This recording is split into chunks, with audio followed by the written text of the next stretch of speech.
everybody. Welcome to another Ride Along with Goggles. And I don't know, I guess I made some headway on this Pony Express skin for the Ruda 362. And the things that were bugging me was the front pinstripes and right on the corner there, the bit around, the bit around the Peterbilt logo. I wasn't too bummed about that, but all the guff I had going on in front, and then going over the top of the headlight and down, and then all the way around the grill shell, it was all a bit much. So I just toned it all back a bit and just cut a whole bunch of stuff out of it, make it a little simpler. And I think I could live with this. So that's probably going to be the gist of it. I'll see if I can get that up on Steam before the video comes out. And here we are at Welker Farms again, and we've got the SCS double low boy, and the tarp's open. So yeehaw, let's grab a load on over there and head out. Got an auger loaded in the back here. I was really hoping to get something off of that grain cart right there, but didn't happen. Auger wagon. But it's wheat, so yeah, once again, hold on to your hats. This is going to load fast. And we're going down to Bozeman, General Mills. So unfortunately, that's probably going to have us back up to a door, which is really sad. But now watch this load. How fast that's going up. I just keep on driving here. There we go. I'll have to stop here. We're just going to end up going on out into the field.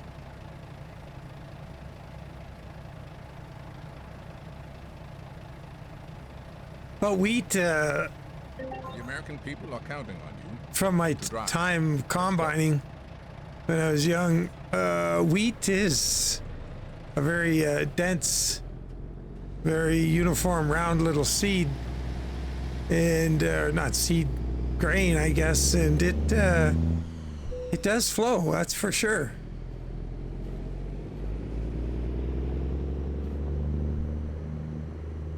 So Bozeman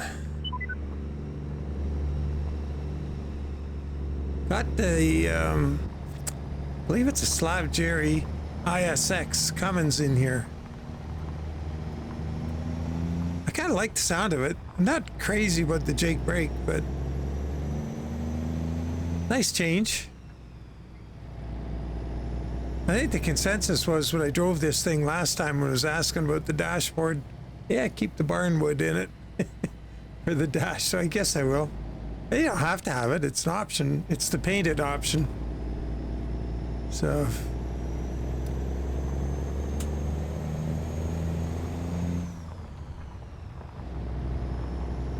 somebody was asking the question in the last video where I was driving a Ruda truck. That was the 389 one yesterday, I guess, 379. How to get that shifting sound or whatever. That comes with, I believe it's coming with the real Eaton Fuller transmission mod. Although that's what I got in here. I wonder if I have the, maybe I don't have the, maybe it's the Peterbilt interior sound and effects. Oh, you know what? So I can answer that question. I got myself thinking. I'm gonna pause the video.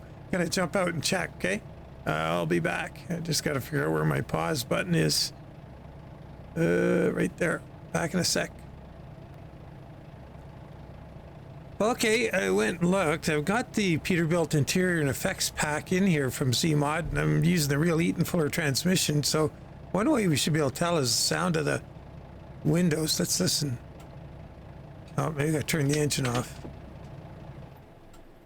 Now can I turn the ignition on? Sound of the window. It's supposed. These are air actuated windows in these things. You don't hear an electric motor whirring away.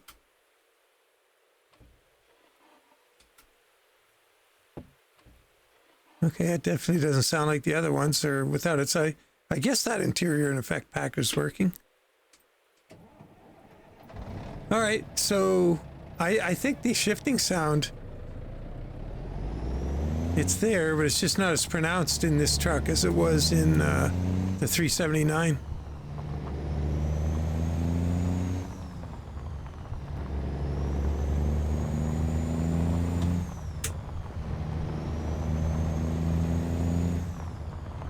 Oh, missed that shift.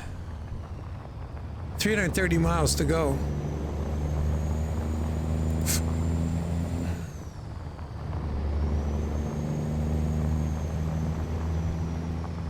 And that mirror, I should change this mirror, so I'm not really crazy. I kind of don't mind the square mirror, but that bottom one isn't doing much good. All aimed in at the truck the way it is.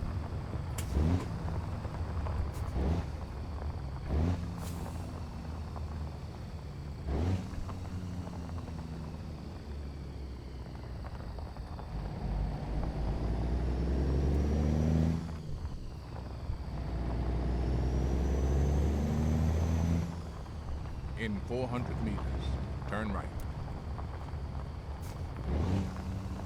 Turn right.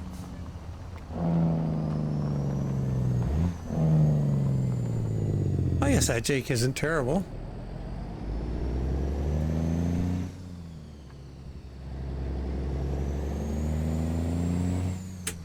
I'd like to have gotten a load to a different destination, but it's a nice drive down there anyway. I like drive down to Bozeman.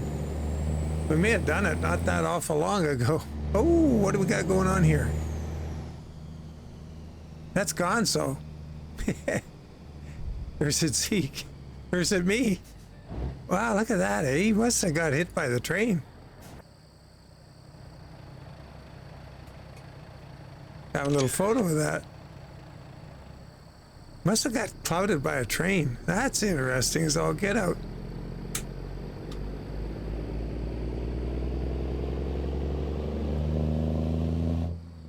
In 400 meters, turn right. And I still have no idea what's going on. You know, I've thought about this mud flap problem And that we're having with the mud flaps on the grain trailer. And all of the ones that work, so the Grey Ghost works, the Expedited Express works just fine.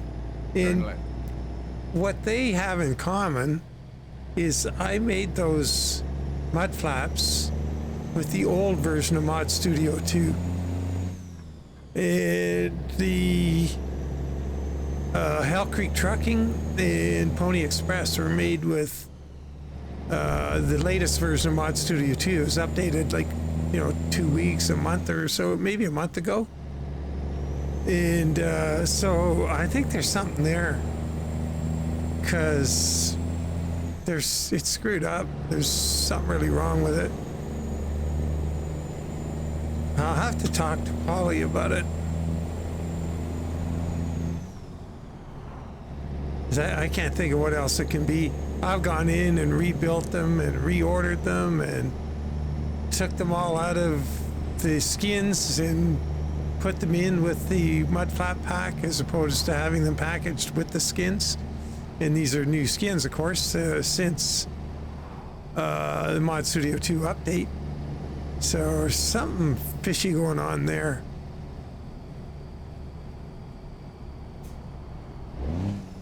Keep left. And then turn left.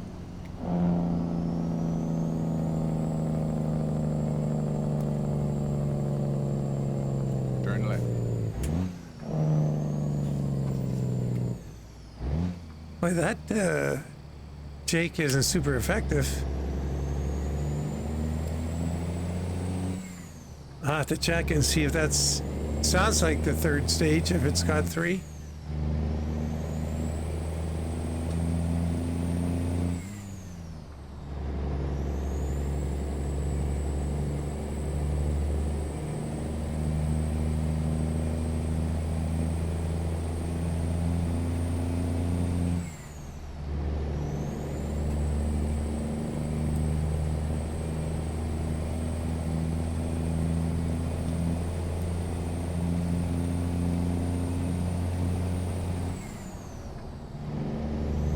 Geez, haven't been past, oh, what's that, oh, darn, I'm forgetting the name of the, where they have the big butt on display, where the, what, the Anderson brothers?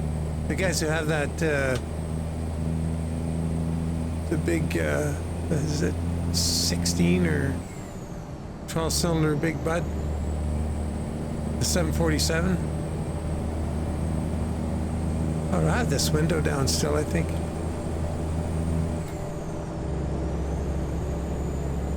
Oh, it's up. The other one up? Yeah.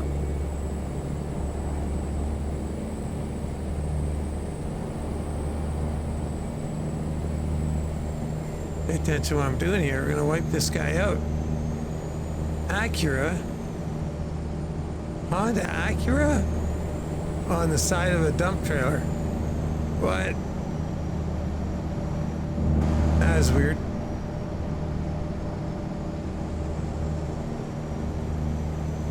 Must be his favorite car.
Interesting sight. Almost like I knew that was going to happen. And I'd be lying if I said I did.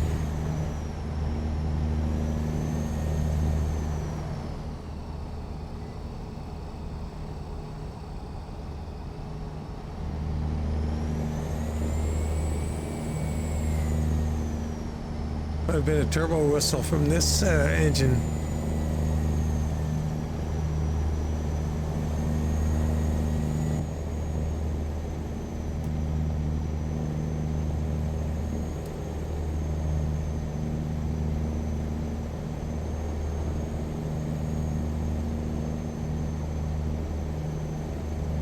Plus, engine's certainly quiet enough. It's not real raucous or anything. Getting lots of noise from the outside world here. Probably should review where all the sliders are set on this profile.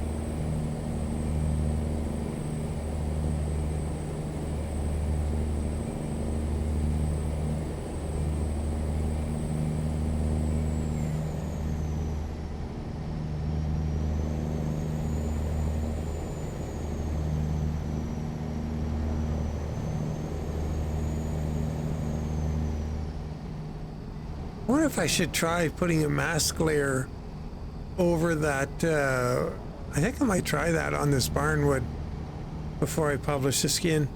Maybe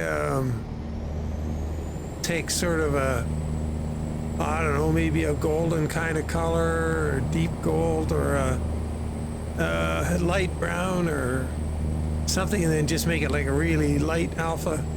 Like make it really translucent.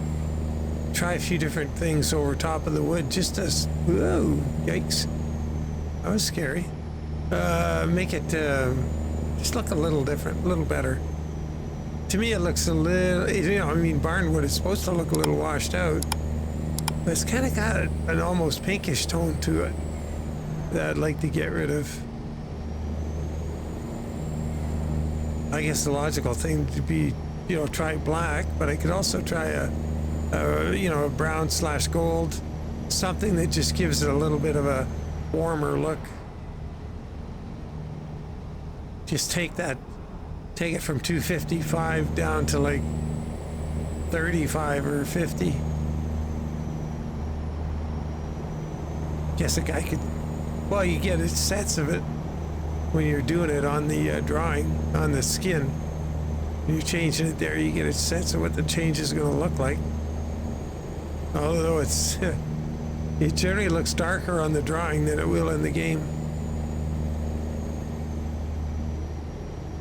So, anyway, if I get this thing finished and get it up there, you know, besides, this weekend is going to be a little nutty for me.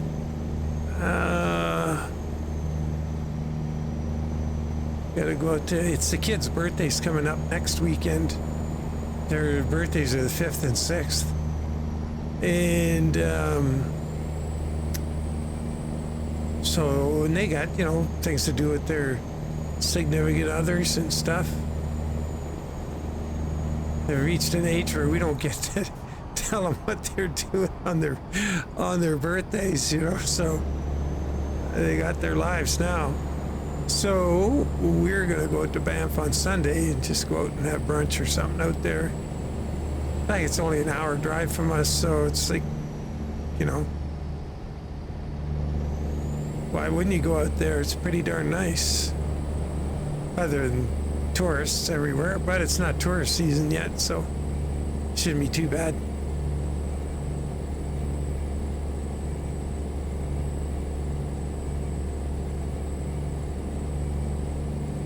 Yeah, so that's gonna cut into the what's going on. I'm gonna have to get well, this is Thursday, so if I get this skin done today, out before Friday, and then a Friday I could get a few of the outstanding skins. Like, I think there's a trailer skin or two that could be put out at the very least. I'll have to look back and see what is been so much going on lately with those dedicated servers, and get ready for that, and all things, schedule and ideas and everything else just, you know, it just gets blown up. It's all up in the air and things start landing here and there, and you grab it, look at it, oh yeah, I'll do that. So what I'd like to do, as I mentioned in the last video, is get that gray ghost for the Ruda 379/389 going. I really like to do that. Not super looking forward to the problem with skinning the two different trucks, but let's see if we can see where this creek crosses over. I think this is, so it's on that, oops, it's on that side of the road. Oh, it's gonna go to the left. Thought I was going the other direction. There's the bridge right there. There's where it goes to the other side. Just went over it.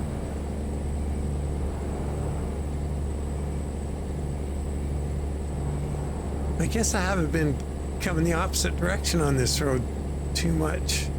Oops. In a road. Seems I'm always going south.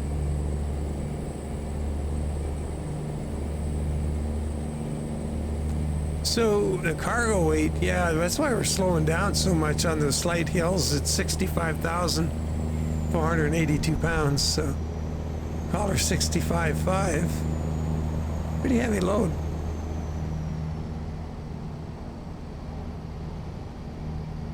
That's what I remember of wheat.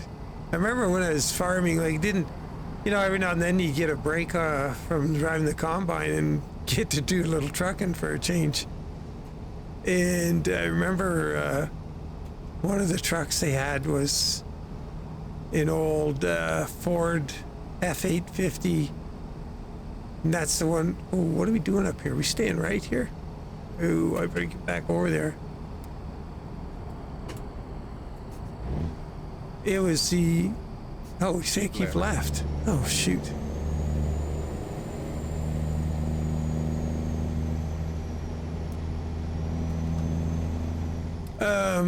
Yeah, the old F850, it had the, you know, that Ford cab.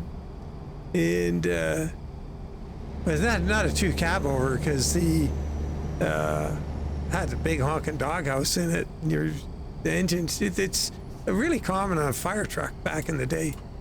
Ford F850 was a lot of fire trucks. Anyway, 429 4-barrel gas pot, 5 and 2, with a 500 bushel box on it, and it was a tag axle, so it wasn't a tandem, it was just a tag on the back.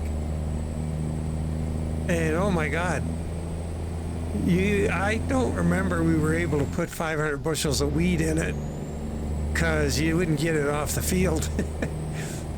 It would sink into the too much pressure on the tires.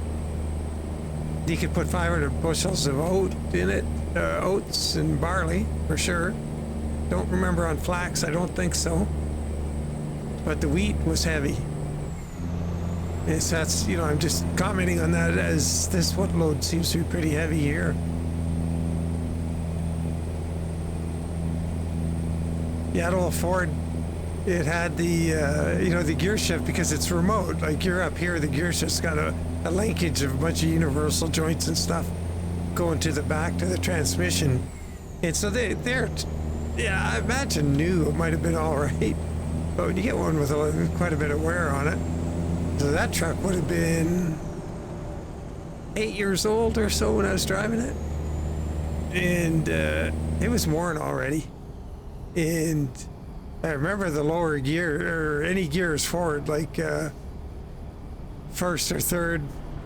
Can't remember where reverse was on it. I forget.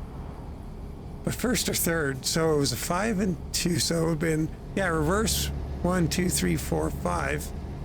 And you split them all with a splitter, a 2-speed rear axle. So anyway, those forward gears, you'd have to take your fingers off the shift knob and just push it with the palm of your hand, because there was so much play and the shifter would hit the dash.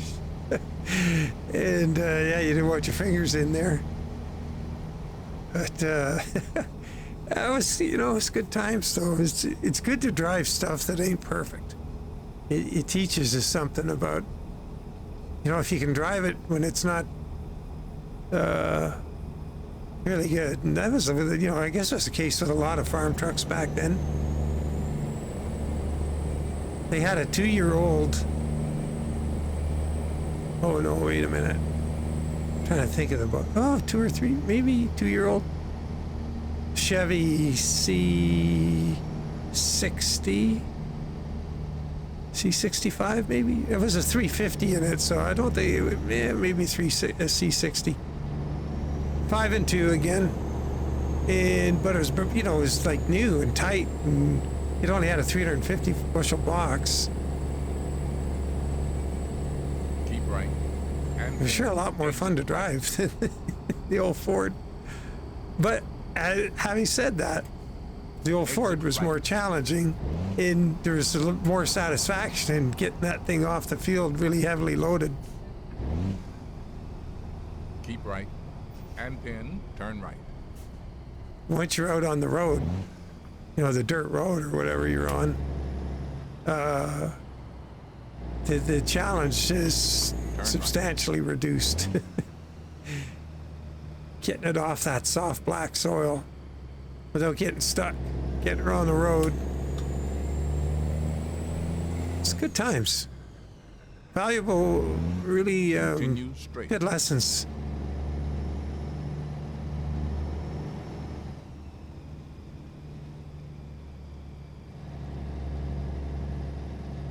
Uh-oh.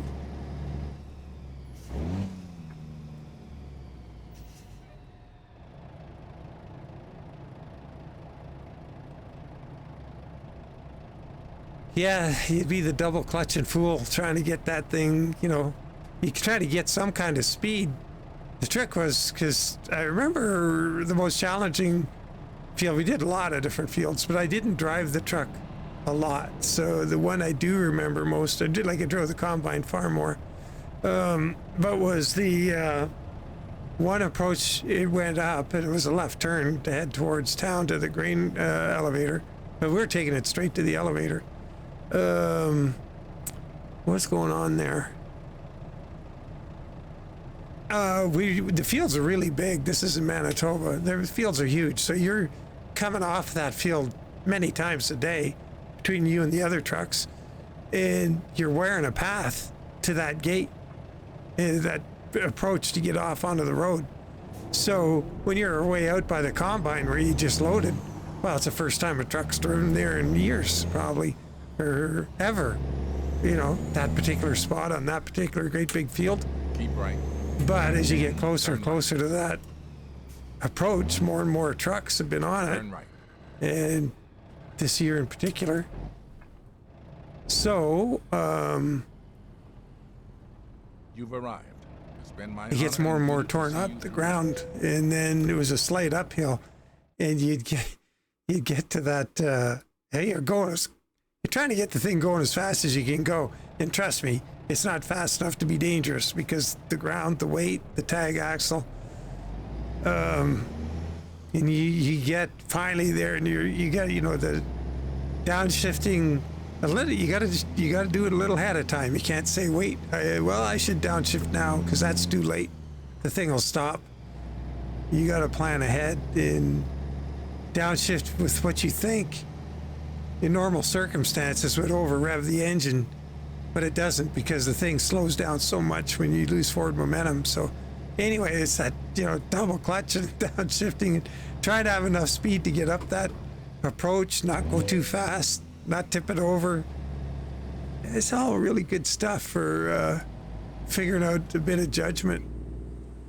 And I'm really thankful to have driven that old jalopy, because lessons. Nobody tells you how to do it. They just say, yeah, you can drive a truck. Yeah, okay, get in there and get going. So you're pretty much figuring it as you go. Nobody sits beside you and said, well, this is how it works. But I mean, I already knew how the 5 and 2 works, so it wasn't a big deal. Oh, we gotta fix this situation here. That was that thing I was talking about in the last one where you gotta get on the right side of that front trailer or else you can't stop the back one from turning.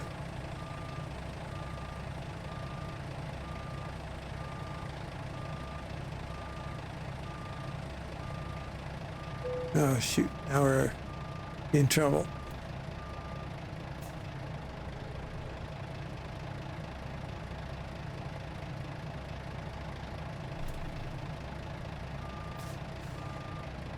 Yeah, if you ever get the chance to hop in an old truck, it's not necessarily in perfect shape, and drive it.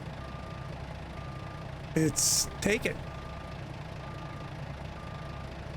Not necessarily going to be easy. Not going to be as easy as driving a new one, but it's a good lesson.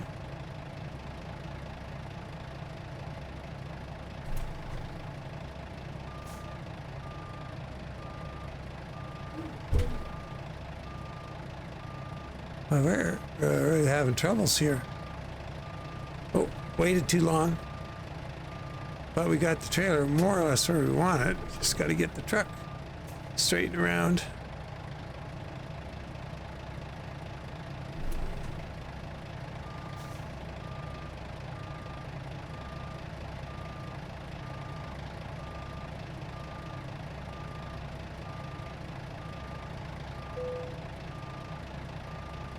All right, there we are. Yeah, so I think let's get the load off here and we'll prattle on about the skin.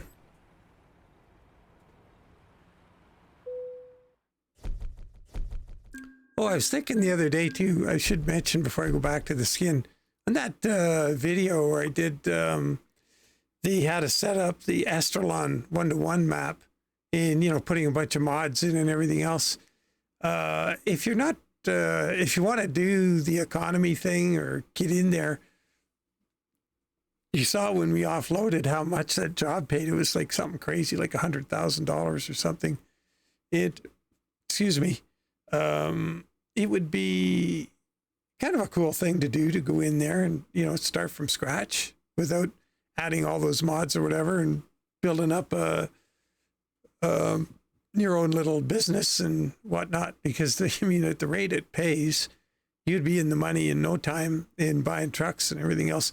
And I'm not saying that's realistic in any way, but if you didn't want to use the TSSE tool, give yourself a bunch of money and buy all the garages and all that kind of stuff, you could probably work your way up there a little quicker than you would in the base game. So I had that thought the other day, and I was kind of regretting not saying it during the little tutorial thingy. So just an idea. And I may have glossed over at the beginning of it, getting the mega resources in there beneath the map right away. Like, I think I had to do that as an afterthought. So hopefully that wasn't too confusing, that video. But yeah, I'm okay with the way this came out. I think this is what it's going to be. What it's going to be. A little simpler.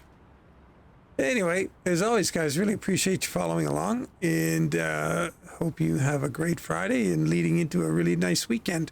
And with any luck, we'll catch you on Saturday's live stream, and who knows, Friday night might be live streaming with the Wild Bunch too.